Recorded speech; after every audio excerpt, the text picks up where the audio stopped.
Assalamualaikum warahmatullahi wabarakatuh. Ridwan Kamil tetap ngotot 2 putaran ya. Dan nanti ada Bang Roy juga sindir keras calon mantan presiden RI. Kita ke videonya. Kita masuk ke putaran kedua. Kalau yang dijual tidak laku mau apa? Pak RK kalah di Jakarta, padahal Bapak sudah ke Jakarta. Ada imbauan atau terima aja nih Pak RK kalah Pak? Tanyakan ke Pak RK. Masih terus mengawal di kecamatan. Tetap semangat. Saya ucapkan terima kasih atas kerja kerasnya. Mudah-mudahan kita masuk ke putaran kedua. Tetap semangat. Terima kasih.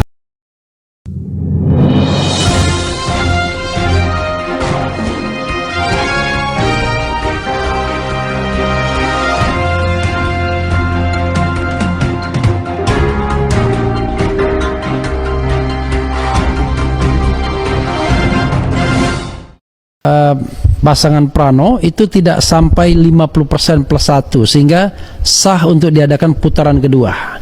Dan kelihatan sudah mulai ada nih senjata-senjata yang mulai dikeluarkan, yaitu pernyataan yang mengatakan bahwa mereka menemukan surat suara yang sudah dicoblos duluan. Nah, itu udah jadi alasan ya, udah jadi kode.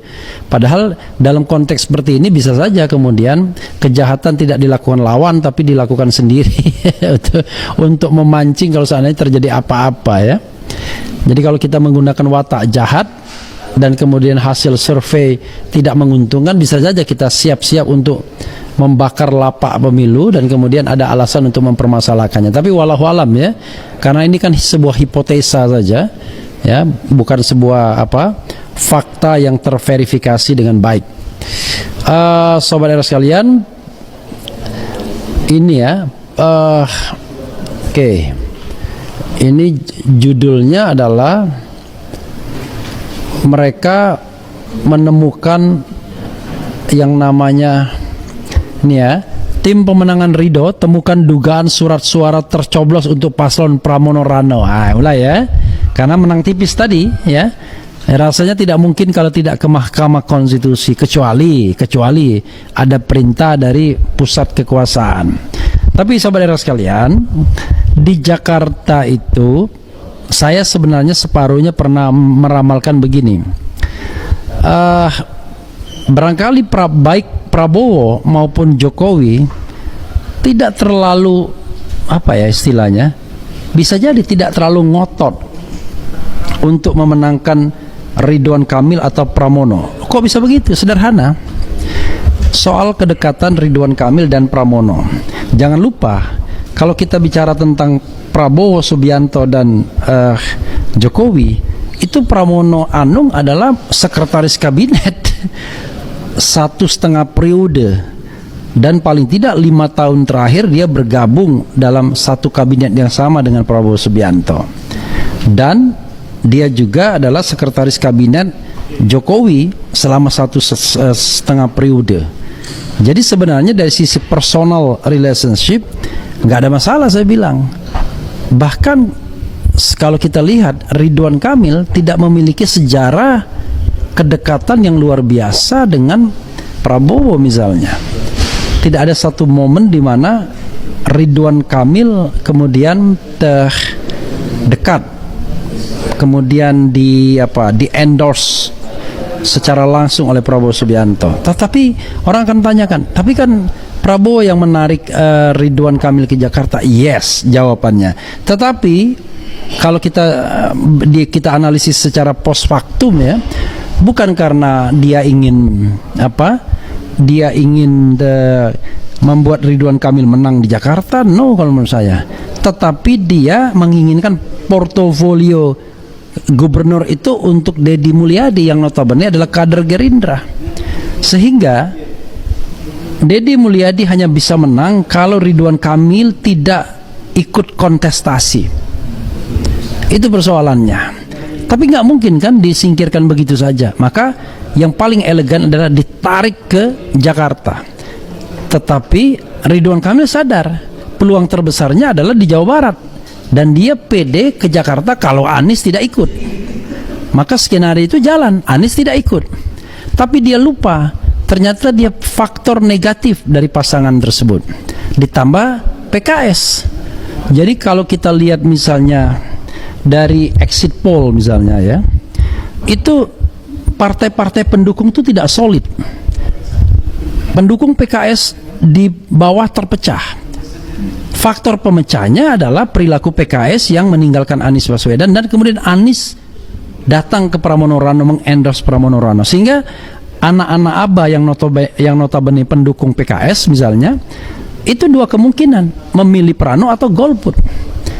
Ya, frankly speaking, saya misalnya anak ABA dalam tanda kutip ya, walaupun saya tidak anak-anak banget karena bandel-bandel juga misalnya. Dan saya pemilih PKS, tapi saya tidak memilih Ridwan Kamil Suswono. Ya, one thing for sure. Nah, itu menunjukkan memang ada rasionalitas di situ. Orang tidak suka dengan yang namanya ketidakadilan. Karena apa yang dilakukan RK itu tidak adil, jahat dalam kacamata politik. Tetapi ketika dia di Jakarta dan ternyata dia tidak mampu untuk memenangkan kontestasi secara mudah, maka di situ mungkin dia akan menyesal. Dan lebih menyesal lagi karena tiba-tiba di tengah jalan pada tanggal 20 Agustus, ya persis kira-kira 1 pekan saja sebelum pendaftaran calon, MK mengeluarkan putusan bahwa membatalkan ketentuan ambang batas yang 20% kursi dan 25% suara. MK mengatakan wilayah seperti DKI mengikuti kandidasi calon independen. Nah, untuk wilayah seperti DKI cukup 7,5%. Dengan 7,5% tersebut, PDIP bisa standing alone. Itulah yang menyebabkan kemudian akhirnya Ridwan Kamil tidak siap untuk bertarung, karena mental dia hanya siap bertarung dengan kotak kosong atau bertarung dengan calon independen yang tidak terkenal seperti Dharma Pongrekun dan Kun Wardana. Awalnya kotak kosong, tapi tiba-tiba ketika anak-anak ABA mengatakan gercos, golput dan lain sebagainya, rupanya khawatir juga dengan kotak kosong. Maka dalam tanda kutip tiba-tiba ada pasangan yang sebelumnya sudah mati dihidupkan lagi, yaitu Dharma Pongrekun dan Kun Wardana, dengan segala kontroversi pengumpulan KTP yang dianggap tanpa seizin pemilik KTP. Bahkan KTP anak ABA, benar-benar anak ABA, anak kandung dari Anies Baswedan, itu digunakan, yang rasanya tidak mungkin anak ABA itu mendukung pasangan lain selain abahnya sendiri di Pilkada DKI. Jadi saudara sekalian, whatever it is, yang kita akan tunggu adalah apakah ada upaya untuk melakukan rekayasa agar kemenangan itu tidak sampai 50% instead of membawa kasus ini ke MK. Jadi stop saling menyalahkan satu sama lain. Ya, saya setuju dengan Pak Jazilul Fawait. Orang udah nggak laku, apa lagi? Kita udah promosikan, dijual nggak laku, ya sudah. Udah di-endorse presiden, udah di-endorse mantan presiden, udah di-endorse artis-artis, masih nyungsep juga. Ya, belum lagi blunder-blundernya, nggak belajar dari Pak Suswono itu. Dilakukan lagi dengan arogan oleh Kang Emil. Ya sudah, kalian makanlah hasilnya hari ini dan stop bernyanyi 2 putaran. Sakit telinga saya ngedengarnya ini. Ya, sudahlah Kang Emil, ya. Berilah selamat kepada Mas Pram, apa susahnya? Berilah selamat kepada Mas Pram. Ya, seperti Bang Dharma juga sudah memberikan selamat. Ya enggak? Jadi sudahilah, cukup sudah ya. Oke? Salam 1 putaran.